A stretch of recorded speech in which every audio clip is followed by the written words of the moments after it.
beautiful people, it's your girl back at it again. My name is Ann Mwangi. Welcome back to the channel. I am a Kenyan living in Germany. I moved here as an au pair and I study nursing as well as applied nursing science. Yeah, exactly. Welcome back to the channel. Today I am definitely going back to the basics.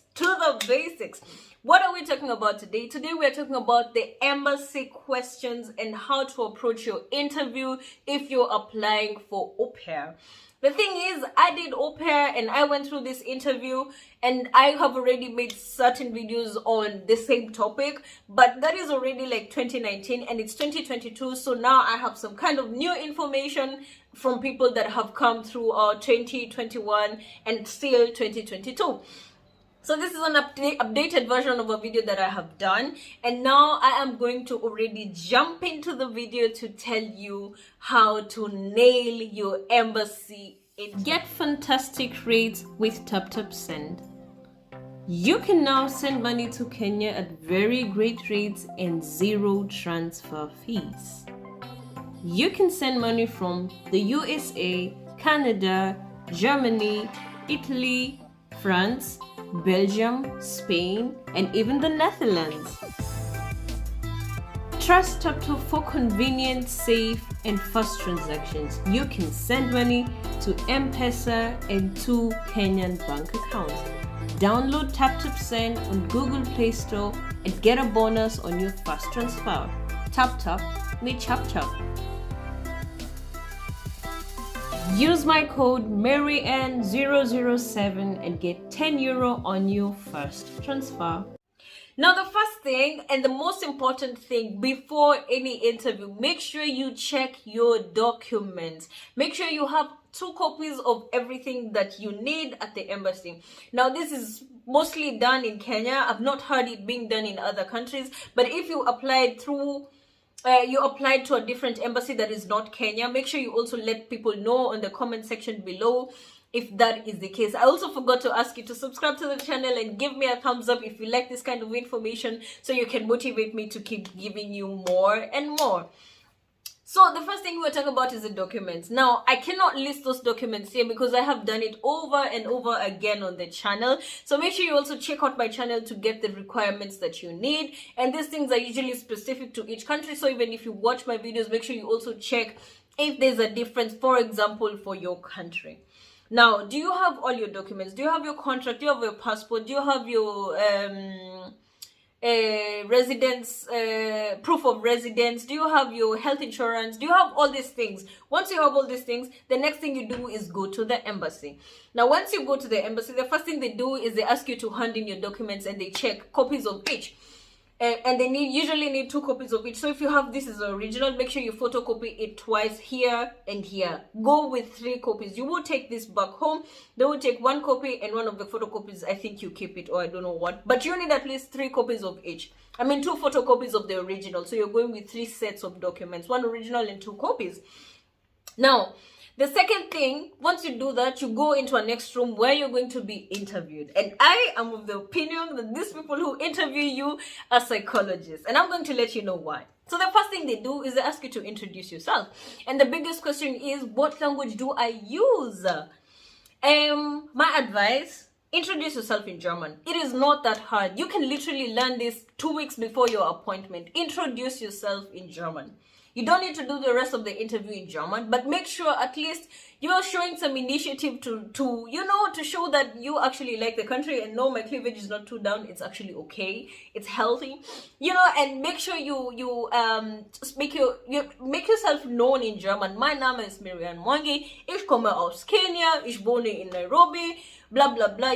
They talk about things about yourself that are really easy, but will make you look so articulated, Now, when they're asking you to introduce yourself, do not do anything else aside from introducing yourself. Why? Because the embassy questions are usually a cycle. It's a cycle that's asking you the exact same question over and over again because they're trying to find out are you going to really do what you're talking about, or do you have other reasons to be going to Germany? That is exactly what they're trying to find out. And what you're supposed to be doing in this case, you're supposed to be giving them the exact same story over and over again. I have given an example of what you're supposed to say, and I don't like to do that because I think everybody who watches my videos goes and does the exact same thing. But please don't do that, and that's why I'm not going to give an example here, so you can be able to pay attention and think for yourself, what is that story that you think a psychologist will buy? So don't never go to the embassy without being prepared. They are ready for you, so also be ready for them. The second question they usually ask you is, why do you want to do au pair? Like, what is special about this program? One, you're going to be talking about this program and everything you know about it. For example, it's a cultural exchange program. Never mention that it's a job. It is not a job. It's a cultural exchange program. You know, it is not a job. You're not getting paid enough for it to even be a job, and so on and so forth. So talk about the cultural exchange, the language, the city, and so on and so forth. But make sure you're basing your answers on why exactly you want to do this particular program. Okay. The third question that usually comes in very spontaneously is they ask you, tell us about your host family. Now the thing is, you have to know these things. Let me tell you the truth. You cannot be coming here and claiming you want to go and join a certain family and do this and this if you don't know the family. So they usually ask you, what are the name of the parents, what are the name of the kids, what do the parents do for a living, and what do the kids do, for example, and where do they live, what's their kind of life, and so on and so forth. Do not stutter. Like, if it's this question, you need to answer it as if it's your parents. You know everything, because it wouldn't make any sense to have things that you don't know about your host family and you want to actually join them. Like, you know, they're not asking you like very intimate things about them. So the basic general knowledge, where they live, what they do, who they are, and so on, you should have that on your fingertips, you know.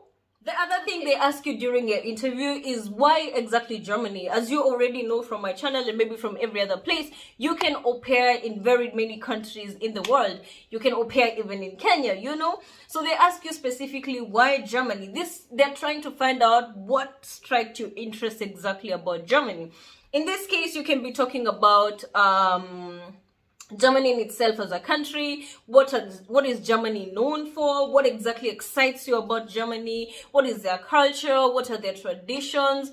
What are some of those things that really just impress you about Germany? Make sure you know at least a few facts about Germany. Not that they're going to be asking you the facts, but if you drop them, they know you came in here ready. You know, they know you came in here ready. After you've answered questions about Germany, the topics now start to get serious. They start to ask you details on your contract. Now, like I said, au pair, the program is not a job. So you're not going to be answering these questions as if it's a job. You need to know how many hours you work in a day, how many hours you have breaks. Do you know about your German course? Have you guys already got an admission to a German course? How much are they going to be paying for your German course? When does your contract start? When does your contract end? And so on and so forth. Do you have a health insurance? Are they going to be paying? Are you getting a confirmation of residence and everything? And even though they're asking you these questions, they already have copies of all these documents, but they just want to know, excuse me, do you know what the heck you're talking about? So the idea is, be consistent. Be very consistent in everything that you say. Do not change anything, because like I said, these questions are a cycle. They want you to just change one thing that you said, and then they deny you a visa with the answer that says, we cannot trust your motivation to come back to your country. And that is usually the most often reason they deny people visa, aside from the people who just don't organize their documents and so on and so forth. But the most often reason I've seen is the fact that they tell you they don't trust your motivation to go back to your country. So don't be caught right there. Make sure you're talking great about the program, you're talking great about the country, you know much about their family, and so on and so forth. And now we're still on the serious thing, so let me tell you the next thing. So the question that draws the line between good and bad is this one. They ask you, what is your plan B in case we deny you visa? Now, you want to go and work with kids, it's a social program, and so on and so forth, intercultural. You will learn a lot of things about these people, but you want to tell us you want to become what? An engineer? What do you need to prepare for as an engineer? Why? Why? So if they ask you about your plan B, make sure 1, it concerns either children, 2, it concerns language, 3, it concerns culture, or 4, I don't know, but do not mention things that are far from the au pair program, because then it doesn't make sense why exactly you want to do it. And they need to be able to trust that what you're telling them is actually an actual story. I'm not saying you should be lying. Of course, you should go back to your country once you finish au pair, you know. But if you find other options, of course you can stay. But that is not what they want to hear. What they want to hear is that they can trust you to go to their country and go back to your country as you promised them. So make sure you have a very credible and very consistent story that you repeat over and over again until they get tired of asking you the exact same question over and over again.